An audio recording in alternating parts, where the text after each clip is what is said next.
தமிழ் உள்ளங்கள் அனைவருக்கும் இணைய வணக்கம். இது உங்கள் Tamil store channel. Tamil Nadu medical செலெக்ஷனில் எம்பிபிஎஸ் அண்ட் பிடிஎஸ்க்கு நமக்கு 2024 நடந்து முடிஞ்ச கவுன்சிலிங் ப்ராசஸில் 7.5% ரிசர்வேஷனில் ஃபைனலாக எந்த கட் ஆஃபில் முடிஞ்சுது அப்படின்றத டீட்டெயிலாக நம்ம பார்க்கலாம். ஸோ ஏற்கனவே நம்ம ரொம்ப நாளுக்கு முன்னாடியே நீங்கள் கேட்டிருந்தீங்க 7.5% ரிசர்வேஷன் கொடுங்க அப்படின்னு சொல்லிட்டு. நம்ம வந்து ரவுண்ட் 1 ரவுண்ட் 2ன்னு சொல்லி தனித்தனியாக பிரித்து கொடுத்துருந்தோம். ஃபைனலாக நம்ம இது வரைக்கும் கொடுக்கல. ஸோ அதனால் ஃபைனலாக வந்து இன்றைக்கி கொடுப்போம். பட் இது வந்து இப்போ எழுதி முடித்த மாணவர்களாக இருந்தாலும் சரி, எழுத போகிற மாணவர்கள் 2025 நீட் எக்ஸாம் எழுத போகிற மாணவர்களுக்கு இது ரொம்பவே யூஸ்ஃபுல்லாக இருக்கும். இந்த 7.5% ரிசர்வேஷன் கோட்டாவை பொறுத்த வரைக்கும் நமக்கு எந்த ஃபீஸுமே கிடையாது. ப்ரைவேட் காலேஜாக இருந்தாலும் சரி, கவர்மெண்ட் காலேஜாக இருந்தாலுமே உங்களுக்கு தேர் இஸ் நோ ஃபீஸ். எந்த ஃபீஸுமே இல்லாமல் ஃப்ரீயாக தான் உங்களுக்கு இந்த படிப்பானது நடத்தப்படும்.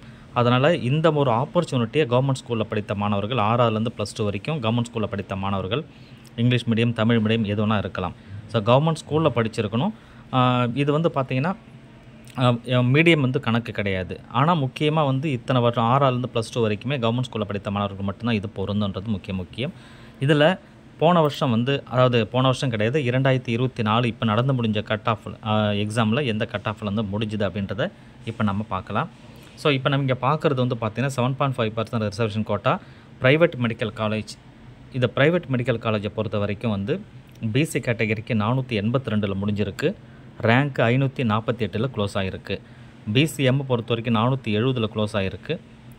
678 ரேங்க் வந்து க்ளோஸ் ஆகிருக்கு.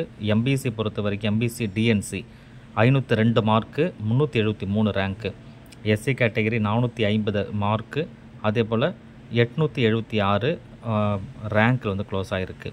எஸ்சிஏ பொறுத்த வரைக்கும் 474 மார்க்கில் 626 ரேங்க்கில் க்ளோஸ் ஆகிருக்கு. எஸ்டி கேட்டகரி பொறுத்த வரைக்கும் 420 மார்க்கு, 1280 ரேங்க்கில் வந்து க்ளோஸ் ஆகிருக்கு.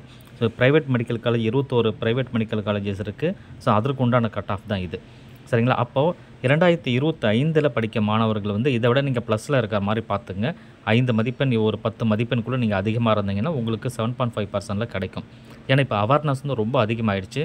அதனால் கட் ஆஃப் வந்து ஒவ்வொரு வருஷம் இன்க்ரீஸ் ஆகிட்டே இருக்குன்றது மிக முக்கியமான விஷயம்.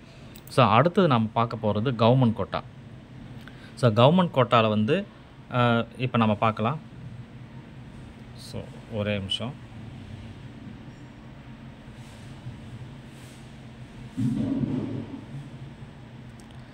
ஸோ கவர்மெண்ட் கோட்டாவில் வந்து பார்த்திங்கன்னா பிசி கேட்டகரி பொறுத்த வரைக்கும் இதே வந்து ரவுண்ட் 1 கிடையாது, இது final cut off. So round 1 அப்படின்னு சொல்லி உங்களுக்கு கொடுத்துட்டேன். பட் இது ரவுண்ட் 1 கிடையாது, final cut off.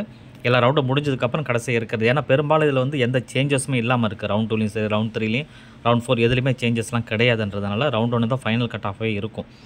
PC category பொறுத்த வரைக்கும் 495 கவர்மெண்ட் காலேஜ் 431 ரேங்க்கில் க்ளோஸ் ஆகிருக்கு. பிசிஎம்மை பொறுத்த வரைக்கும் 484 530 ரேங்க்கில் க்ளோஸ் ஆகிருக்கு. 484 530 ரேங்க்கில் க்ளோஸ் ஆகிருக்கு. எம்பிசி பொறுத்தவரை எம்பிசி டிஎன்சி பொறுத்த வரைக்கும் 521 மார்க்கில் வந்து க்ளோஸ் ஆச்சு. ரேங்க்கு 258 ரேங்க்கில். எஸ்சி கேட்டகரி பொறுத்த வரைக்கும் 467 மார்க்கு, 702 ரேங்க்கில் க்ளோஸ் ஆகிருக்கு. எஸ்சிஏ பொறுத்த வரைக்கும் 487 மார்க்கு, 502 ரேங்க்கில் க்ளோஸ் ஆகிருக்கு. எஸ்டியை பொறுத்த வரைக்கும் 440 ரேங்க்கு, 1032 ரேங்க்கில் க்ளோஸ் ஆகிருக்கு. இது கவர்மெண்ட் ரேங்க் வந்து ரொம்ப முக்கியம். ஸோ எம்பிசி டிஎன்சி பொறுத்த வரைக்கும் பார்த்தீங்கன்னா வெறும் 258 க்ளோஸ் ஆகிருக்கு அப்படின்னா ஸோ காம்படிஷன் வந்து ரொம்ப அதிகம். ஏன்னா அங்கே ரிசர்வேஷன் பர்சன்டேஜும் வந்து அதில் அதிகமாக இருக்கும். அதனால் நம்பர் ஆஃப் பீப்புளும் இதில் வந்து அதிகன்றதுனால இங்கே ரேங்க் வந்து ரொம்ப குறைஞ்சி வந்திருக்கு. சரிங்களா? ரேங்க் வந்து குறையுதுன்னு சொன்னால் அப்போ போட்டி வந்து கண்டிப்பாக அதிகமாக இருக்குது, காம்படிஷன் அதிகமாக இருக்குன்னு தான் அர்த்தம் அந்த கேட்டகரியில். ஸோ இது வந்து எஸ்டி கேட்டகரியிலே வந்து பார்த்திங்கன்னா 440 வந்து க்ளோஸ் ஆகிருக்கு. கிட்டத்தட்ட எஸ்சிஏ, எஸ்சி, எஸ்டி இந்த கேட்டகரி எல்லாமே வந்து பொதுவாகவே வந்து பார்த்திங்கன்னா ஒரு 250 300 அந்த ரேஞ்சுக்குள்ளே க்ளோஸ் ஆச்சு. எப்போ 2023 22 அப்படின்னு சொல்லி பார்த்தீங்கன்னா. பட் இந்த வருடம் வந்து எல்லாம் 400 கம்மியாக எதுவுமே கிடையாது, 450க்கு கம்மியாக சொன்னப்போனால் எதுவுமே கிடையாது. அப்போ வந்து அடுத்த வருடம் 2025 வந்து பார்த்திங்கன்னா நீங்கள் 7.5% கவர்மெண்ட் கோட்டாவில் போகணுன்னு சொன்னால் மினிமம் வந்து 500 மார்க், குறைந்தபட்சம் 500 மார்க் கண்டிப்பாக தேவைப்படும். ஸோ அதை நீங்கள் புரிஞ்சுக்கோங்க. அதை நீங்கள் டார்கெட்டாக வச்சு படிச்சிங்கன்னா தான் உங்களுக்கு முடியும். அதுவும் எம்பிசி கேட்டகரியில் இருக்கிறீங்க அப்படின்னா உங்களுக்கு 500ன்றதே ரொம்ப கம்மி நான் சொல்கிறது. ஸோ உங்களுக்கு வந்து 530 தாண்டி நீங்கள் எடுக்கணும் எம்பிசி கேட்டகரியில் இருக்கிறவங்க 7.5% ரிசர்வேஷனை பொறுத்த வரைக்கும். ஸோ இந்த விஷயங்களை நீங்கள் புரிஞ்சுக்கோங்க.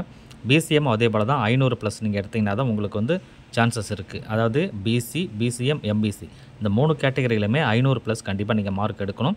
எம்பிசி பொறுத்த வரைக்கும் நீங்கள் 550 கிராஸ் பண்ணணும். ஸோ இது கிட்டத்தட்ட வந்து பார்த்தீங்கன்னா 7.5 இல்லை, உங்களுக்கு வந்து நார்மல்லே வந்து அந்த ரேஞ்சுக்கு போகக்கூடிய வாய்ப்புகள் இருக்குது. அதுதான் 7.5லுமே க்ளோஸ் ஆக போகுது நமக்கு அடுத்த வருடம். அதுவும் கவனமாக நீங்கள் படிங்க. தேங்க்யூ ஃபார் வாட்சிங். வேறு ஏதாவது கமெண்ட்டில் விஷயங்கள் இருந்தால் சொல்லுங்கள். தேங்க்யூ.